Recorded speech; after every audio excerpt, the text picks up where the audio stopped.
ذکر کرنا بھی یہ بڑے نصیب کی بات ہے، اور ذکر سننا بھی یہ بڑے نصیب کی بات ہے، کیونکہ ہر ایک کے حصے میں یہ ذکر نہیں آتا یا ان کی مودت نہیں آتی۔ اللہ نے قرآن میں کہا ذَلِكَ الَّذِي يُبَشِّرُ اللَّهُ عِبَادَهُ الَّذِينَ آمَنُوا وَعَمِلُوا الصَّالِحَاتِ، آمنوا وَعَمِلُوا الصَّالِحَاتِ، یہ بشارت فقط ان کے لیے ہے جن کا ظاہر بھی پاک ہے، جن کا باطن بھی پاک ہے۔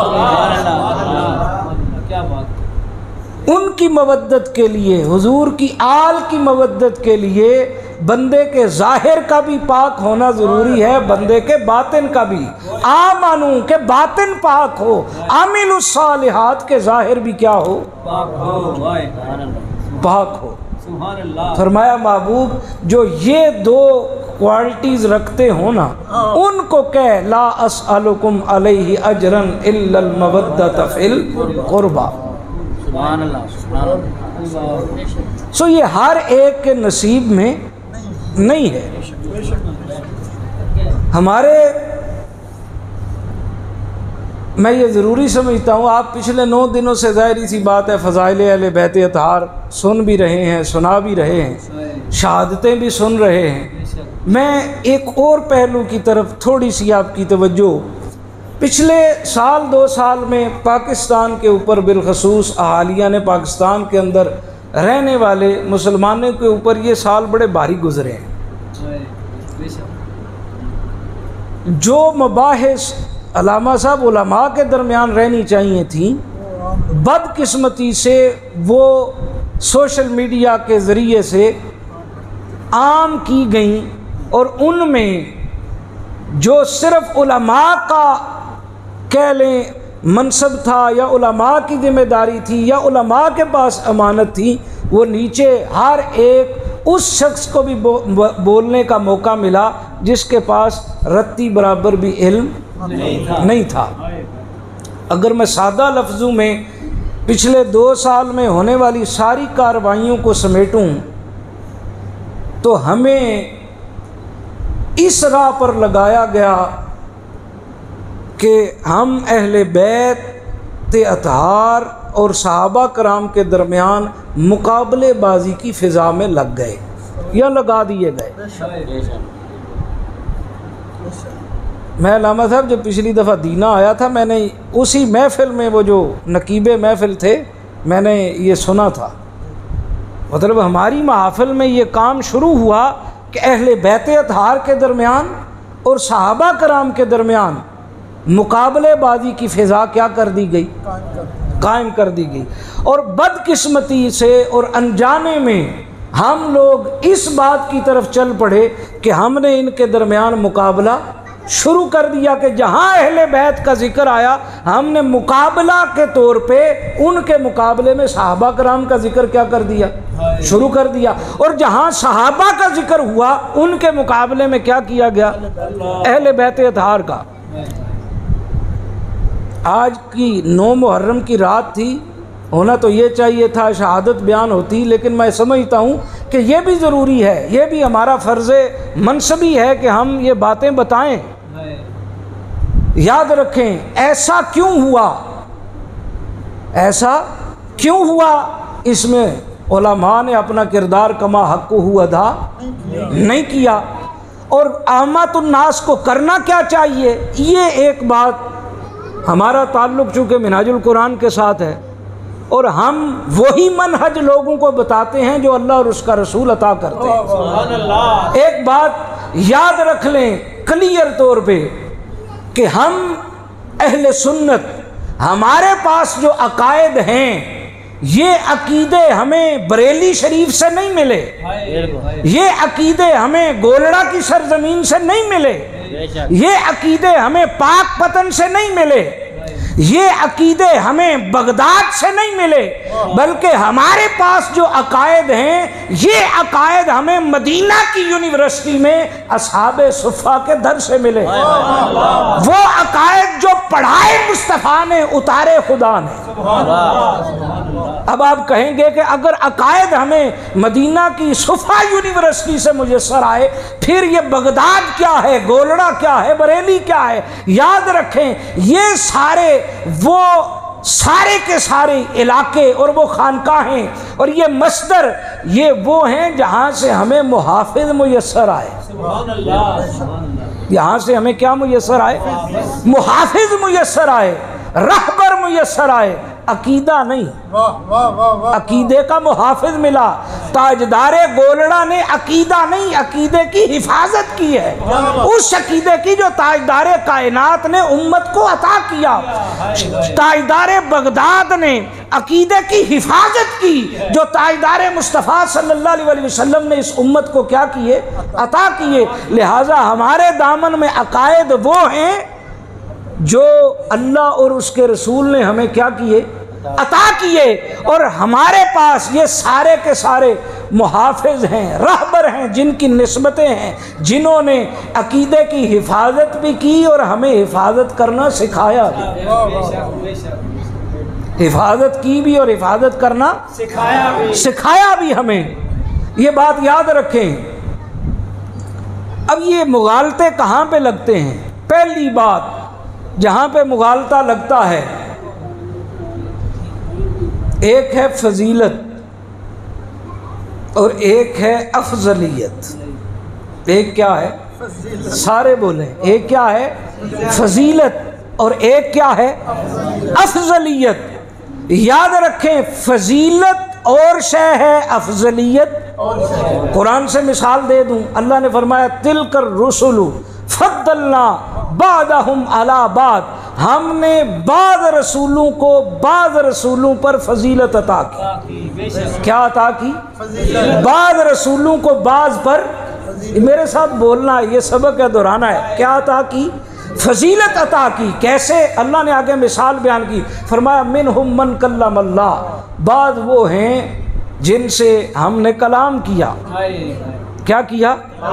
کلام کیا۔ اب اس مقام تک فضیلت کا بیان ہے، اس مقام تک رسولوں کی فضیلت کا بیان ہے۔ فضیلت بیان کر کے اس آیت کے اگلے حصے میں افضلیت مصطفیٰ کو بیان کرتے ہوئے کہا رفع بعضهم درجات، ایک ذات وہ ہے جسے میں نے سب پر افضلیت عطا کی۔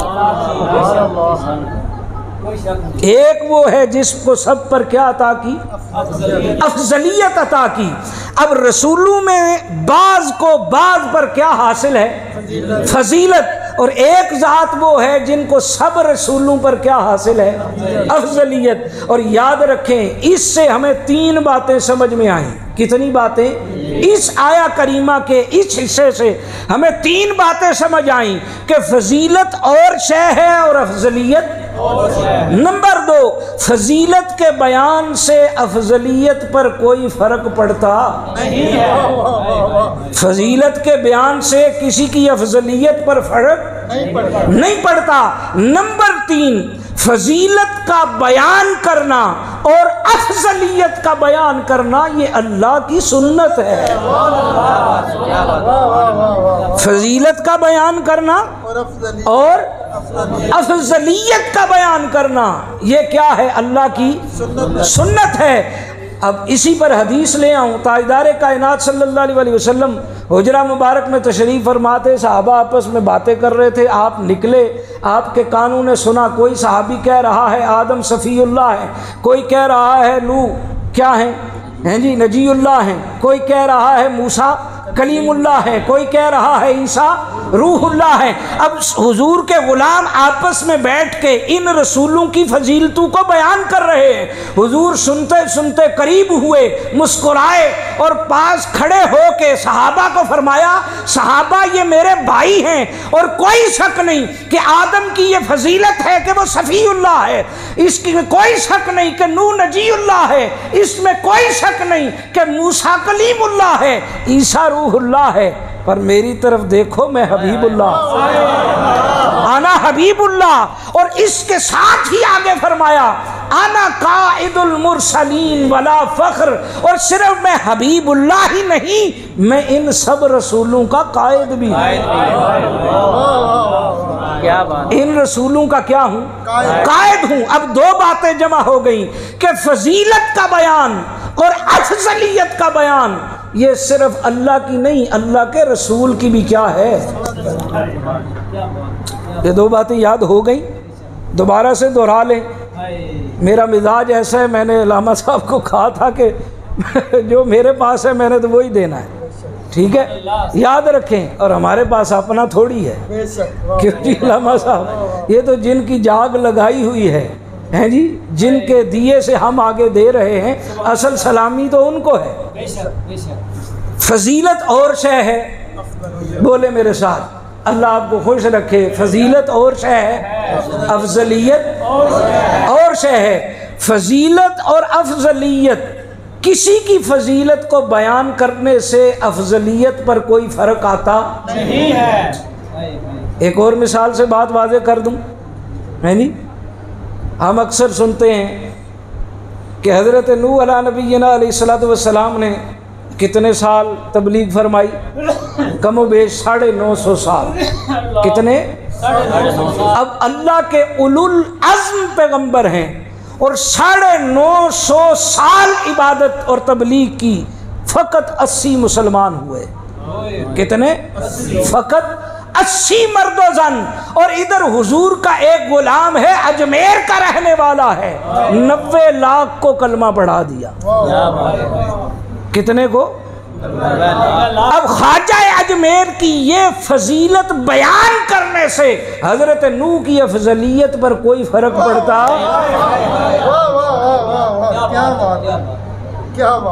حضرت خواجہ اجمیر کی یہ فضیلت بیان کرنے سے حضرت نوح کی افضلیت پر کوئی فرق نہیں پڑتا۔ بات اور مغالطہ لگتا ہی اس مقام پر ہے کہ ہم نے فضیلت اور افضلیت میں فرق نہیں جانا۔ اگر جان لیتے تو پھر یہ غلطی نہ کرتے جو ہم کر رہے ہیں۔ اگر یہ جان لیتے، یہ تو ایک دین کا ادنا سا طالب علم بھی جانتا ہے کہ فضیلت اور شے ہے اور افضلیت اور شے ہے۔ ارے ہم نے کبھی نہیں کہا، ہم یہ بات مانتے ہیں کہ حضور جس کو مصلی پر کھڑا کریں، حضور جس کو مصلی عطا کریں، وہ بھی ابو بکر بے مثال ہے، اور خم کے میدان پہ جس کو دستار عطا کریں وہ علی بھی بے مثال ہے۔ کیا بات ہے، کیا بات ہے، وہ علی بھی بے مثال ہے۔ ہم تو یہ کہتے ہیں ارے علی کے امام کو ابو بکر کہتے ہیں اور ابو بکر کے مولا کو علی کہتے ہیں۔ ہمیں تو کسی اور طرف لگا دیا گیا۔ کسی کی فضیلت کے بیان سے کسی کی افضلیت پر فرق پڑتا نہیں۔ فضیلت اور شے ہے، یہ میں بار بار اس لیے دہرا رہا ہوں کہ اللہ کرے یہ آپ کے دل کی تختی پہ نقش ہو جائے یہ بات۔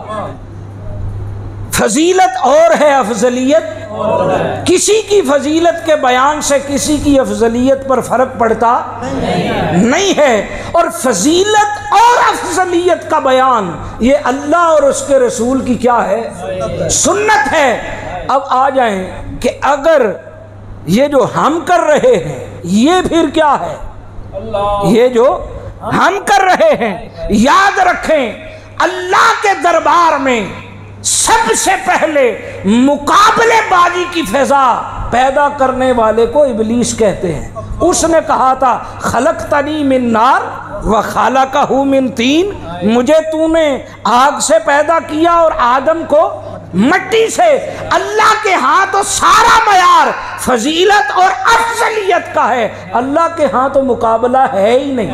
اور جس نے مقابلہ شروع کیا اللہ نے فرمایا فَخْرُجْ مِنْهَا فَإِنَّكَ رَجِيمٌ وَإِنَّ عَلَيْكَ اللَّعْنَةَ إِلَىٰ يَوْمِ الدِّينِ۔ سو سبق کیا ملا، پیغام کیا ہے اس ساری آیت میں کہ فضیلت اور افضلیت کا بیان یہ اللہ اور اس کے رسول کی سنت اور مقابلے بازی کی فضا پیدا کرنا یہ شیطان کا فعل ہے۔ سو جہاں بھی مقابلے بازی کی فضا پیدا ہوتا دیکھیں وہاں سے نکل لیں، سمجھ جائیں کہ شیطان اپنا کام کر رہا ہے۔ یہ ایک بات ہو گئی، یہ ایک بات۔ دوسری بات یہ ہے، یاد رکھیں کہ آل ہونا، کیا ہونا؟ حضور کی آل ہونا، یہ حوالہ معتبر ہی تب بنتا ہے جب اس کی بنیاد صحابیت ہو۔ اب میں اس بات کی طرف آنے لگا ہوں کہ آل کیا ہے اور اصحاب کیا ہے، صحابیت کیا ہے، یہ شرف صحابیت کیا ہے؟ حضور کی آل ہونا، حضور کی آل ہونا، یہ حوالہ معتبر ہی تب بنتا ہے جب اس کی بنیاد صحابیت ہو۔ ابو لہب بھی تو حضور کا چچا تھا اور حضرت حمزہ بھی حضور کے چچے تھے۔ ایک باپ ہے، خون ایک ہے، خاندان ایک ہے، حضور سے رشتہ ایک ہے۔ ہم دیکھتے ہیں کہ جب خاندان بھی ایک ہے، رشتہ بھی ایک ہے، خون بھی ایک ہے، ایک کی مذمت میں تبت یدا ابی لہب پوری سورہ اتر رہی ہے، اور ایک کو اللہ سید الشہداء کا تاج پہنا رہا ہے، ایک کو سید الشہداء کا تاج پہنا رہا ہے۔ تو پھر جب خاندان ایک ہے، آل ایک ہے، فرق کہاں پہ؟ فرق آیا اس جگہ پر کہ ابو لہب نے حضور کی صحابیت کا انکار کیا ہے اور سیدنا امیر حمزہ نے صحابیت کا اقرار کیا ہے۔ صحابیت کا اقرار کر کے یہ رضی اللہ عنہ ہو گئے اور وہ ہمیشہ کے لیے لعنت اللہ ہو گیا۔ قرآن سے دوسری مثال لے لیں، حضرت نوح کا بیٹا تھا، سگا بیٹا تھا، کیا تھا؟ سگا بیٹا تھا، آپ کے سلب سے تھا، صحابیت کا انکار کیا۔ اللہ نے فرمایا انہو لیس من اہلک، کہ نوح وہ تیری آل سے ہی نہیں، وہ تیرا اہل ہی نہیں، سگا بیٹا تھا۔ وجہ کیا بنی کہ شرف صحابیت کا کیا کیا؟ انکار کیا۔ اور ادھر فارس سے چلا تھا، حسب نسب کا بھی پتہ نہیں تھا، غلام تھا، صرف مصطفیٰ کی دہلیز پر اپنے آپ کو خم کیا۔ مصطفیٰ نے بھی وفا کی حد کرتے ہوئے اعلان کیا سلیمان منا اہل البیت۔ فارس سے چلا تھا، غلام تھا، حضور نے فرمایا یہ تو میری آل سے ہے، یہ تو میری آل سے ہے۔ لہذا یہ مقابلے بازی کی فضا یہ ہمارا عمل نہیں ہے، ہمارا فعل نہیں ہے، ہم فضیلت کا بیان کرتے ہیں۔ اور تیسری بات اس میں یاد رکھ لیں، یہ بات یاد رکھیں کہ آدم سے لے کر حضرت عیسیٰ روح اللہ تک اللہ نے ہر نبی کو الگ الگ صفات عطا کی۔ کیا عطا کی؟ یہ بڑی خاص بات ہے، سمجھ لیں۔ ہر نبی اور رسول کو اللہ نے کیا کیا؟ الگ الگ صفات عطا کی۔ اور پھر یہ ساری کی ساری جمع کہاں پہ ہوئی؟ ذات مصطفیٰ صلی اللہ علیہ وآلہ وسلم میں۔ حضور کے بعد پھر یہ صفات تقسیم ہوئی، حضور کے بعد یہ ساری صفات پھر کیا ہوئی؟ تقسیم ہوئی۔ آپ نے کسی صفت کو حضرت ابوبکر کو عطا کر دی، صداقت ابوبکر کو عطا کر دی، شجاعت مولا کائنات کے حصے میں آ گئی، عدالت عمر کے حصے میں آ گئی، علم علی کے حصے میں آ گیا۔ یاد رکھیں یہ جو ہم ہر ایک چیز ہر ایک ذات کے اندر جمع کرنے کی کوشش کرتے ہیں نا، اور یہ تو کبھی ہوا ہی نہیں۔ یاد رکھیں حضور سے پہلے بھی صفات جدا جدا تھیں، حضور کے بعد بھی صفات، نہ حضور سے پہلے کوئی ساری صفات کا جامع ہوا، نہ حضور کے بعد کوئی جامع ہوگا۔ جامع پوری کائنات میں ایک ہی ذات ہے، وہ کیا ہے؟ ذات مصطفیٰ ہے۔ اب ہم جب باب مدینۃ العلم کی باری آتی ہے، کہیں سے دیوار لے آتے ہیں، کہیں سے چھت اور کہیں سے جمرہ، یہ ہمارا وتیرہ ہی نہیں۔ اور یہ بات یاد رکھیں، امتی کا یہ کام نہیں کہ وہ نبی کا مقام طے کرتا پھر،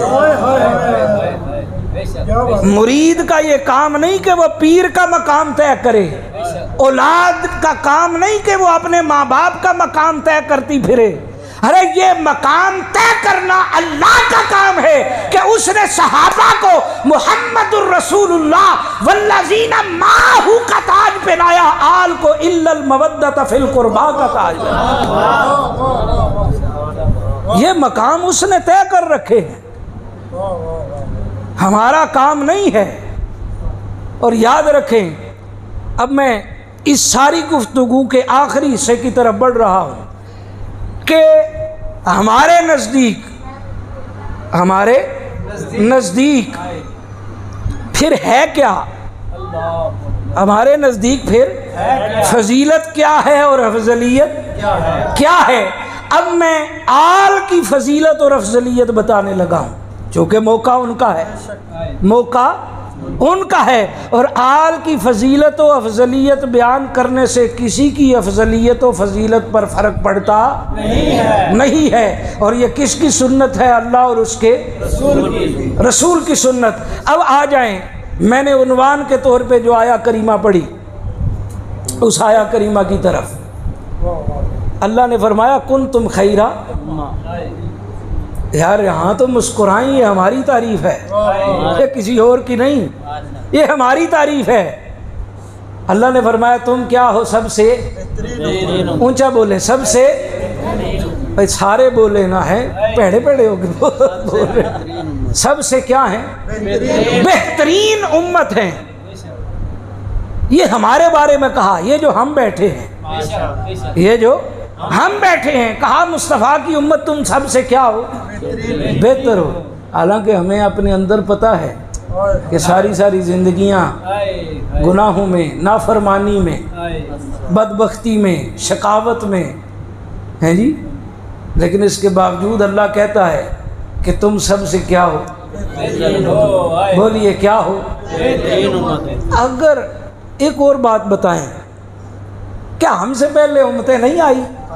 69 امتیں آئیں۔ کتنی؟ 69 امتیں آئیں۔ آدم سے عیسیٰ تک ہر نبی اور رسول کی کوئی نہ کوئی کیا تھی؟ امت تھی۔ اور قرآن بتاتا ہے بڑی کمال کی امتیں تھیں، بڑی کمال کی امتیں تھیں۔ ایک امتی کا تذکرہ سناؤں ہے جی، انا آتی کبھی قبل ان یرتد الیک طرفک۔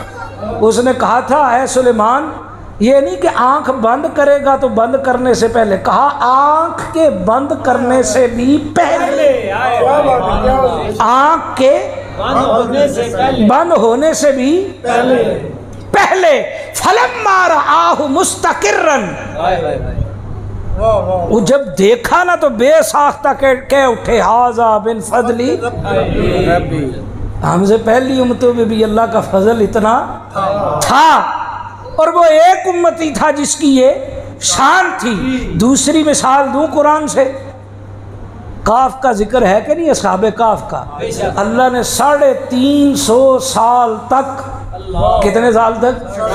350 سال تک اتنے لاڈلے تھے کہ سورج کے آنے اور جانے کا سسٹم ہی تبدیل کر کے رکھا۔ ان کے لیے سورج کی آمد و رفت کا نظام ہی کیا کر دیا؟ بدل ڈالا ہے۔ مائدہ بھی اترا، من و سلوہ بھی، ہم تو رزق کے لیے دھکے کھاتے ہیں، ان کے اوپر کیا اترا؟ من و سلوہ اترا۔ لیکن ان ساری باتوں کے باوجود ہمارے گناہ بھی ان سے زیادہ، ہماری عمریں بھی ان سے تھوڑی، وہ طاقت میں ہم سے اونچے، وہ عبادت میں ہم سے بہتر، کیونکہ زندگیاں بہت لمبی لمبی پائیں۔ ہماری تو 50 سال لے دے کے 100 سال ہو جائے گی، آج 130 سال ہو تو gains book of world record میں نام درج ہوتا ہے جی سب سے طویل عمر پائی، چلیں 150 سال ہو جائے گی جی۔ عمریں ہیں لیکن گناہ زیادہ ہیں اور نیکیاں کم ہیں۔ یہ باتیں اللہ کے علم میں نہیں تھیں ہیں، تو پھر ان ساری باتوں کے باوجود جو ہمیں خیرہ امہ کہا نا، اس کے پیچھے اگر وجہ تلاش کرے نا تو وجہ صرف اتنی سی سمجھ میں آتی ہے، اس نے ہمارے عمل دیکھ کر ہمارے کسب دیکھ کر نہیں، اپنے محبوب کی نسبت کو دیکھ کر ہمیں یہ مقام نعرہ تکبیر، نعرہ تکبیر، نعرہ رسالت، نعرہ رسالت، نعرہ حیدری، حسینیت، حسینیت۔ نسبت مصطفیٰ اصول سمجھ میں آ گیا، ہمیں اصول سمجھ میں آ گیا کہ نسبت مصطفیٰ ہی عظمت کا، بلندی کا اور بے مثال ہونے کا اللہ کی نظر میں معیار ہے، کہ جس کو بھی یہ پیغام بھی ہے، اس کو غور سے سنیں، یہی سارا پیغام اس کے اندر ہے، اور یہ میں جملہ کہہ دیتا ہوں، یہی جملہ آخر تک چلے گا۔ معیار یہ ہے، معیار یہ ہے کہ جس کو بھی نسبت مصطفیٰ حاصل ہے وہ بے مثال ہے اور بلند و بالا۔ حضور کے اصحاب کو حضور سے نسبت ہے تو وہ بھی اونچا بولے، وہ بھی کیا ہیں؟ حضور کی حال کو نسبت ہے تو حال بھی بے مثال ہے۔ مرکز و محور ذات مصطفیٰ ہے، اور اللہ کی نظر میں بلندی کا، عظمت کا اور بے مثال ہونے کا فقط ایک معیار ہے، وہ کیا ہے؟ نسبت مصطفیٰ۔ قرآن سے اور مثالیں دے دوں دو تین۔ یا نساء النبی لستن کاحد من النساء، وہ زمانے کی عام عورتیں جب زوجیت نسبت مصطفیٰ حاصل ہوئی کہ حضور کی زوجیت میں آ گئیں، اس زوجیت کی نسبت نے انہیں بے مثال بنا دیا۔ زوجیت کی نسبت نے انہیں کیا کر دیا؟ بے مثال۔ شہر مکہ انبیاء کے مزارات کا بھی امین تھا اور اللہ کے گھر کا بھی امین تھا، کہ اللہ کا گھر تھا، مگر جب نسبت مصطفیٰ ہوئی اللہ کہتا ہے وَأَنْتَ حِلٌّ بِهَذَا الْبَلَدِ، مصطفیٰ کے قدم لگے اس لیے شہر مکہ تیری قسم کھاتا ہوں۔ قدم تو پہلے بھی انبیاء کے لگے، ابراہیم بھی تو اس کا خلیل ہے، اسماعیل بھی تو اس کا لاڈلا ہے، لیکن جب حضور کے قدم لگے تو سمجھ آ گئی بات کہ عظمت کا، بلندی کا معیار کیا ہے؟ نسبت۔ اب ایک اور مثال سمجھ لیں۔ مکہ میں ہر سال بازار لگا کرتا تھا عکاظ کا، سوق عکاظ بڑا معروف بازار تھا، ٹھیک ہے، سالانہ بازار لگتا تھا۔ وہاں سے دو چادریں خریدی گئی، ایک چادر ابو جہل کے کندھے پہ آئی اور ایک چادر حضور کے کندھے پہ آئی۔ اب دونوں چادروں کا میٹیریل ایک تھا، منبع ایک تھا، کاریگر ایک تھا، قیمت ایک تھی۔ ایک طرف چادر بھی مٹ گئی اور چادر والا بھی مٹ گیا، اور ایک طرف جب کالی کملی والے نے چادر اوڑھی نا تو یا ایھا المزمل کی سلامی اتری۔ چادر والا تو بے مثال تھا ہی، وہ چادر بھی کیا ہو گئی؟ بے مثال ہو گئی، وہ چادر بھی بے مثال ہو گئی۔ سو عورت آئی نسبت کی وجہ سے بے مثال، خاک کو نسبت ہوئی، خاک بھی بے مثال، ہمیں نسبت ہوئی، ہم بھی بے مثال۔ اب ادھر ایک اور بات سمجھ لیں، یہ بڑی معروف بات ہے کہ جنگ ہو رہی تھی، حضور کے سامنے گھوڑ سوار آیا، کافر تھا، کہنے لگا کہ اے محمد صلی اللہ علیہ وسلم، اگر تیرا کلمہ پڑھوں تو مجھے کیا ملے گا؟ حضور نے فرمایا جنت کی ضمانت دیتا ہوں، قربان جائیں اختیار مصطفیٰ پر۔ کیا فرمایا؟ جنت کی ضمانت دیتا ہوں۔ مڑا، ایڑ لگائی، جن کی طرف سے آ رہا تھا انہی کے ساتھ شروع ہو گیا، زخمی ہوا، قریب پہنچا، قریب تھا کہ قدم بوسی کرتا روح پرواز کر گئی۔ جملہ محدثین کا، مفسرین کا اس بات پر اجماع ہے، اسے نہ نماز ملی نہ روزہ، حتیٰ کہ طہارت بھی میسر نہ آئی۔ تمام کا اجماع ہے کہ کل کائنات کے اولیاء اپنے دامن میں عبادات کے پہاڑ اور ریاضتوں کے اذکار لے کر اکٹھے ہو جائیں، اس صحابی کی خاک کا بھی مقابلہ نہیں کر سکتے۔ کیونکہ اس کو حضور کی غلامی کی نسبت ملی تو اس نے اسے بھی کیا کر دیا؟ بے مثال بلند کر دیا۔ اب پھر آ جائیں، اصول طے ہو گیا، قائم ہو گیا کہ جس کو بھی حضور سے نسبت ہے وہ کیا ہے؟ اونچا بولیں، وہ کیا ہے؟ اب آ جائیں، اب میں آل کی نسبت بیان کرنے لگا ہوں۔ کس کی؟ اونچا بولے، کس کی؟ آل کی نسبت بیان کرنے لگا ہوں۔ یاد رکھیں، ہم نے اگر نسبت بیان کرنی ہو نا، ہم نے اگر اپنی نسبت بیان کرنی ہو جھٹکے انداز میں اگر کہیں تو ہمارے پاس صرف دو لفظ ہیں۔ کتنے؟ دو لفظ ہیں جن سے ہم نسبت بیان کر سکتے ہیں، ایک کے ہے اور ایک سے ہے۔ ایک کیا ہے؟ کے، اور ایک کیا ہے؟ سے۔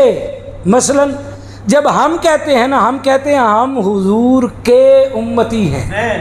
اونچا بولیے، ہم کیا ہیں؟ حضور کے۔ سارے بولے، ہم حضور کے، صحابہ حضور کے امتی ہیں۔ ہمارا تعلق بھی کے والا ہے، صحابہ کا تعلق بھی کے والا ہے۔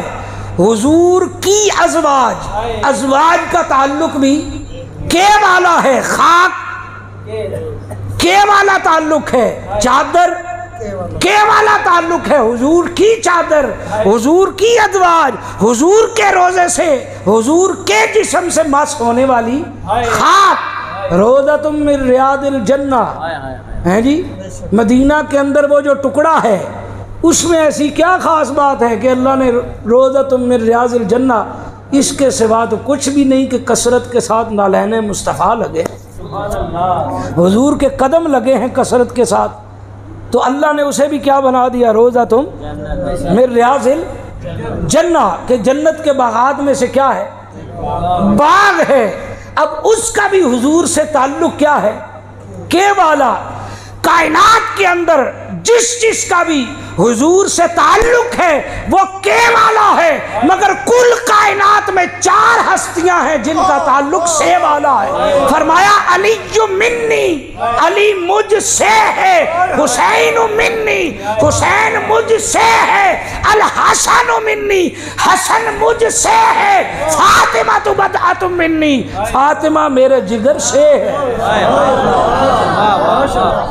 ہر ایک کا حضور سے تعلق کے والا ہے، اور ان ہستیوں کا تعلق سے والا ہے۔ اور جو پڑھے لکھے بیٹھے ہیں یاد رکھیں، کے اور سے میں بڑا فرق ہوتا ہے۔ کسی کا ہونا اور شے ہے، کسی سے ہونا اور شے ہے۔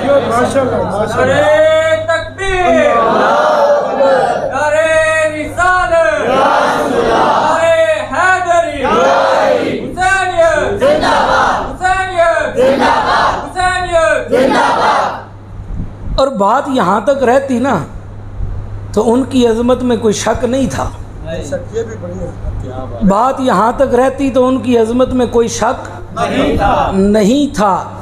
حضور نے یہاں بات ختم نہیں کی، فرمایا علی منی و آنا من علی، علی مجھ سے ہے میں علی سے ہوں، حسین منی و آنا من حسین، حسین مجھ سے ہے اور میں حسین سے ہوں، حسن مجھ سے ہے اور میں حسین سے ہوں۔ یہ جو فضیلت ہے منیت والی، یہ کسی اور کے حصے میں کائنات میں آئی نہیں ہے۔ اب جو فضیلت حضور نے بیان کر دی، اب ہم اس میں مقابلے بازی شروع کر دیں۔ کل کائنات میں نہ اصحاب کو یہ فضیلت حاصل ہے، نہ امت کو یہ فضیلت حاصل ہے، کسی کو بھی یہ فضیلت حاصل نہیں ہے۔ اسی لیے تاجدار کائنات صلی اللہ علیہ وسلم نے اسی فضیلت کو مزید آگے بیان کرتے ہوئے فرمایا، انی تارک فیکم الثقلین، میں تمہارے اندر 2 بھاری چیزیں چھوڑے جا رہا۔ دوسرا لفظ استعمال کیا انی تارک فیکم امرین، تیسرا لفظ استعمال کیا خلیفتین۔ کیا استعمال کیا؟ احادیث کے ذخیرے میں یہ 3 لفظ آئے ہیں، امرین، خلیفتین اور ثقلین۔ اور آگے فرمایا ما ان تمسکتم بہما لن تضلوا، کہ جو بھی ان سے جڑ جائے گا کبھی گمراہ نہیں ہوگا، ان سے جڑ جائے گا کبھی گمراہ نہیں ہوگا۔ اور فرمایا ہوا اعظم احدہما اعظم من الآخر، احدہما اعظم من الآخر، اکبرہما احدہما اکبر من الآخر، دو لفظ استعمال فرمائے، اعظم من الآخر اکبر من الآخر۔ فرمایا ان دو میں سے، یہ ترجمہ سن لیں، ان دو میں سے، کس کس سے؟ قرآن اور اہل بیت، قرآن اور ان دو میں سے ہر ایک دوسرے سے عظمت میں کیا ہے؟ اعظم من الآخر اکبر من یہ نہیں کہ ایک دوسرے سے کم ہے، نہیں، فرمایا ان دو میں سے ہر ایک دوسرے سے کیا ہے؟ بولیے، دوسرے سے کیا ہے؟ افضل ہے۔ ان دو میں سے ہر ایک دوسرے سے اعلیٰ ہے۔ ان دو میں سے کسی ایک کو بھی ہلکا نہ جاننا، ان دو میں سے ایک کو بھی ہلکا نہ جاننا۔ اور پھر اس کا اگر اجازت دیں تو ترجمہ کرے کہ اس کا ترجمہ کیا ہوا کہ اللہ کی نظر میں جو مقام کلام الہی کا ہے وہی مقام اہل بیت اطہار ہے۔ اللہ کو جتنا قریب قرآن ہے اتنے قریب اہل بیت ہیں، اور جتنے اللہ کو قریب اہل بیت ہیں اتنا ہی قرآن قریب ہے۔ ہر دو میں سے ہر ایک دوسرے سے کیا ہے؟ اعلیٰ۔ تو اللہ کو جتنا پیار قرآن سے ہے اتنا پیار، اور جتنا پیار اہل بیت سے ہے اتنا پیار قرآن سے ہے۔ اور پھر فرمایا، اب پھر واپس آ جائیں کہ ما ان تمسکتم بہما لن تضلوا، جو ان دو سے جڑا رہے گا، بولیے ان دو سے، اونچا بولے، ان دو سے جڑا رہے گا وہ کبھی گمراہ۔ اب مجھے یہ بتائیں کہ یہ خطاب حضور نے سب سے پہلے کن کو کیا؟ کیونکہ اہل بیت تو اس میں شامل نہیں، اہل بیت کا تو ذکر آ گیا نا، اور قرآن کا بھی کیا آ گیا؟ پیچھے کون رہ گئے؟ کیونکہ حضور کے پاس اس وقت تین ہی تھے، یا قرآن تھا یا اہل بیت تھے۔ یہاں حضور کا سب سے پہلا خطاب اور یہ حدیث پاک جن کے لیے تھی اور جن کے ذریعے پھر قیامت تک آنے والے سارے مسلمانوں کے لیے تھی، سب سے پہلا مخاطب حضور کے اپنے اصحاب تھے، اپنے غلام تھے۔ حضور صحابہ کو کہہ رہے ہیں اذکرکم اللہ فی اہل بیتی، 3 بار فرمایا کہ میں اپنی اہل بیت کے بارے میں تمہیں اللہ کی یاد دلاتا ہوں، اپنی آل کے بارے میں اللہ کی یاد دلاتا ہوں، اپنی آل کے بارے میں اللہ کی یاد دلاتا ہوں کہ اگر ان دو سے جڑے رہے تو کبھی گمراہ نہیں ہوگے۔ اگر ان دو میں سے ایک کو بھی چھوڑا تو میں محمد پھر ہدایت کی ضمانت پھر میں ہدایت کی ضمانت نہیں دیتا۔ اب حضور کے اصحاب سے لے کر قیامت تک آنے والا ہر مومن مسلمان کے لیے حضور نے ضابطہ حیات طے کر دیا کہ جو ایک دامن میں آل کی مودت اور ایک ہاتھ میں قرآن کا دامن تھامے گا، ہدایت اس کے قدم چومے گی، وہ صراط مستقیم پر ہوگا۔ یہ ضمانت میں محمد دے رہا۔ سو یہ صرف ہم کس باغ کی مولی ہیں، ہم کیا ہیں؟ یہ وارثان منبر و محراب نے اپنی اپنی انا کی خاطر ہمیں کس راستے پر ڈال دیا، اپنی روزی روٹی کی خاطر ہمیں مقابلے بازی میں لگا دیا۔ یاد رکھیں، ہماری نظر میں اصحاب رسول، ان کی نہ عظمت میں کوئی شک ہے نہ ان کی شان میں حضور کے پاس لیٹے ہوں کی عظمت میں کوئی شک ہے؟ نہ جنت البقیع میں، نہ جنت المعلا میں، جہاں جہاں بھی حضور کا صحابی موجود ہے ہمارے لیے وہ کیا ہے؟ بولیے۔ حضور کی نالین سے لے کر حسنین تک اور علی سے لے کر حضرت امیر معاویہ رضی اللہ تعالیٰ عنہ تک ہم ہر ایک کا کیا کرتے ہیں؟ احترام کرتے ہیں۔ لیکن یاد رکھیں اللہ نے حضور کے غلاموں کو معہو کا تاج پہنایا ہے اور آل کو، اونچا بولیے، آل کو مودت، اور جمع کس کو کیا؟ آل کو اور بولیے، آل کو اور قرآن کو، اور فرمایا لن یتفرقا حتی یردا علی الحوض، یہ دونوں کبھی جدا نہیں ہوں گے حتیٰ کہ دونوں مجھے حوض کوثر پر اکٹھے آن ملیں۔ دونوں حوض کوثر پر اکٹھے آن ملیں گے۔ ان کو اکٹھا کر کے حضور نے ہمیں شارٹ کٹ بتا دیا کہ جو اپنی زندگی میں اہل بیت کی مودت اور قرآن کا دامن تھامے رکھے گا، یہ پکڑ کر اسے حوض کوثر پر ساقی کوثر کے حوالے کر دے۔ کیا بات ہے۔ سو اس لیے یہ صرف محرم کے اندر قید کر دینا اس ذکر کو، یا محرم کے ان 10 ایام میں ان کو قید کر دینا، یہ ہمارا شیوا نہیں، بلکہ ہمیں تو ہر پل زندگی کا ایک لمحہ بھی اگر حضور کی آل کی مودت سے باہر گزرا تو وہ غافل گزرا، وہ ایمان سے باہر گزرا، وہ ایمان سے باہر گزرا۔